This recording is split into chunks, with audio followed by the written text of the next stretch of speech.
Tudo bom, galera? Meu nome é Jorge, sou professor de História e você está assistindo o História com Jorge, o canal onde a gente joga videogame e assiste aula de História tudo junto. Bom, hoje a gente vai continuar trabalhando com o game Through the Darkest of Times, que é um jogo sobre resistência civil ao nazismo entre 33 e 45. Para quem perdeu a primeira parte, eu vou deixar a abertura do game rolando bem aqui, enquanto eu relembro o que a gente viu no vídeo anterior, onde a gente falou das primeiras 4 de 7 características do fascismo. Elas são as seguintes: rejeição ao liberalismo e socialismo, força das armas, ideologia de guerra e carisma e personalidade do líder. Se você não viu, não se preocupa, dá pra ver fora da ordem sem perder muita coisa, e eu vou deixar o link aqui embaixo na descrição, beleza? Bom, focando na parte 2, faltam 3 características, que são partido único e totalitarismo, nacionalismo e expansionismo, e finalmente valorização do grupo, que na verdade é apagamento do indivíduo, beleza? E aí, tudo pronto? Vamos fazer o de sempre. Se segura aí na cadeira, aperta o seu cinto e partiola de história, galera. Falou!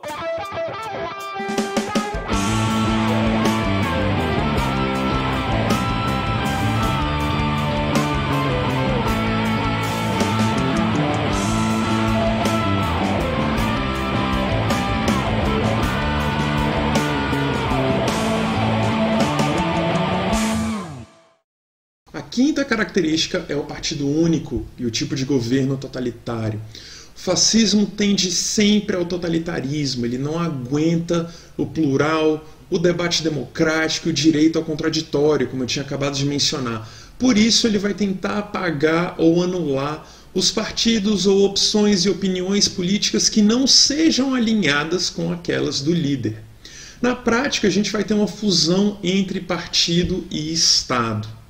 As instituições que tinham que ser de Estado, ou seja, que deveriam seguir funcionando com neutralidade diante da entrada ou da saída de seja lá qual for a ideologia política, nas regras lá do jogo democrático, essas instituições acabam se tornando braços do partido.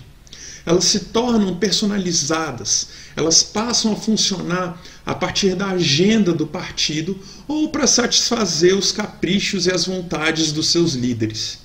O que resta, depois que todas essas questões são postas em prática, é uma espécie de bloco onde todos os participantes precisam sentir, pensar e agir da mesma forma. Por isso, para ilustrar esse ponto, eu coloquei umas imagens aí do Reichstag, que é o parlamento alemão, em chamas, e também a queima de livros. A gente vai ter a queima, então, simbólica e prática, não só da democracia, mas também da diversidade de ideias e do pluralismo.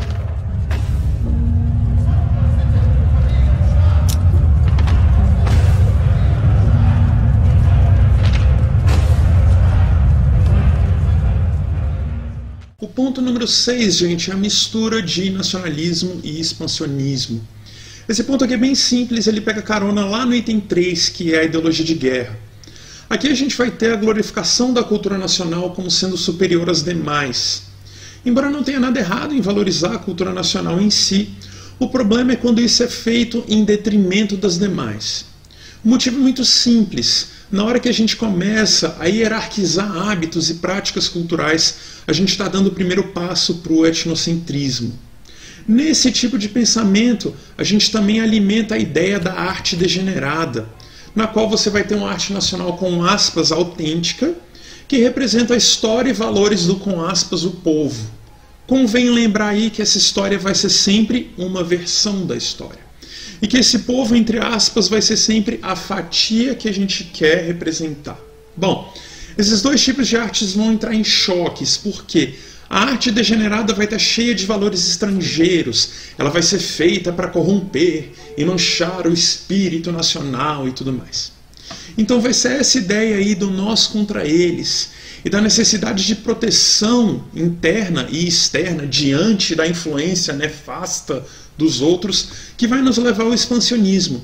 Em última análise, no caso alemão, isso aí vai ser a versão simbólica lá do espaço vital político-econômico, beleza? Então, voltando para questões culturais aí, a gente não está falando apenas de valorizar o nacional, mas a gente tem que se certificar que todos vão pensar como nós, expandindo as nossas fronteiras e colocando os vizinhos sob a nossa esfera de influência.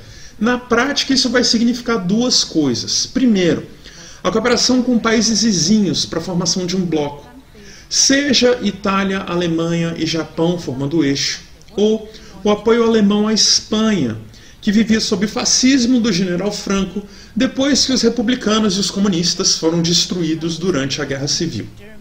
E segundo, a anexação dos povos e territórios vizinhos na tentativa de criar um grande e glorioso império. Mais uma vez, já que eu estou falando aqui em hierarquia do poder central diante das forças locais, a voz e a autonomia dos povos anexados simplesmente deixam de existir. Seja no plano simbólico, porque eles se juntaram à massa teoricamente uniforme controlada pelo líder nacional, ou no plano prático, porque deixaram de existir e ou foram cooptados ou expurgados pela força das armas. Chegamos enfim ao ponto 7 para a gente poder fechar, e a gente pega carona em várias questões anteriores aí. Vamos lá. Quando eu estou falando em valorização do grupo, na verdade, eu devia estar dizendo tentativa de apagar um indivíduo.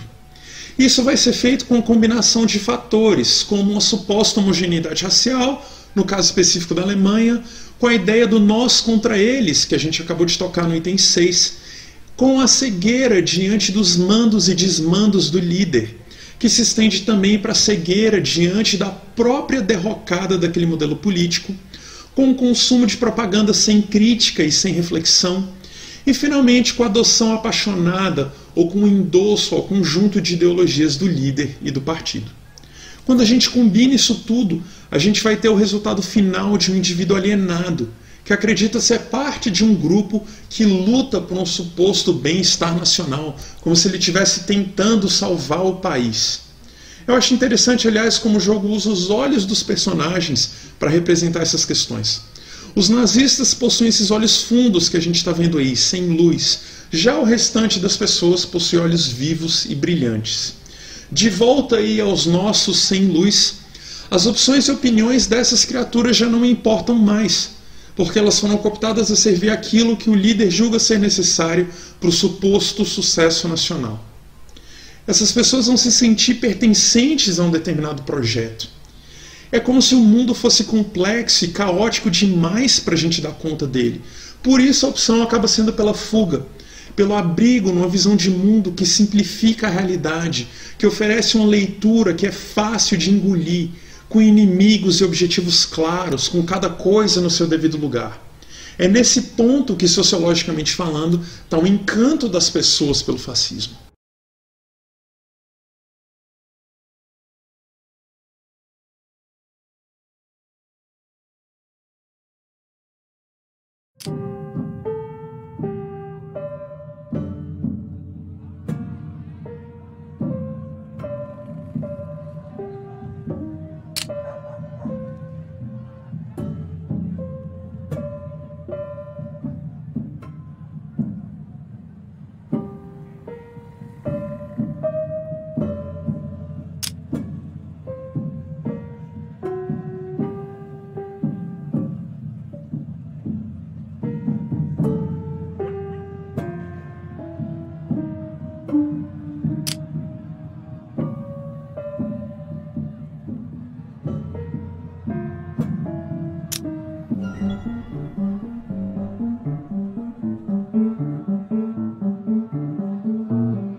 Bom, galera, eu acho essa frase do Mannheimer muito boa por causa do modo como ela se liga com o processo de desenvolvimento do game em si.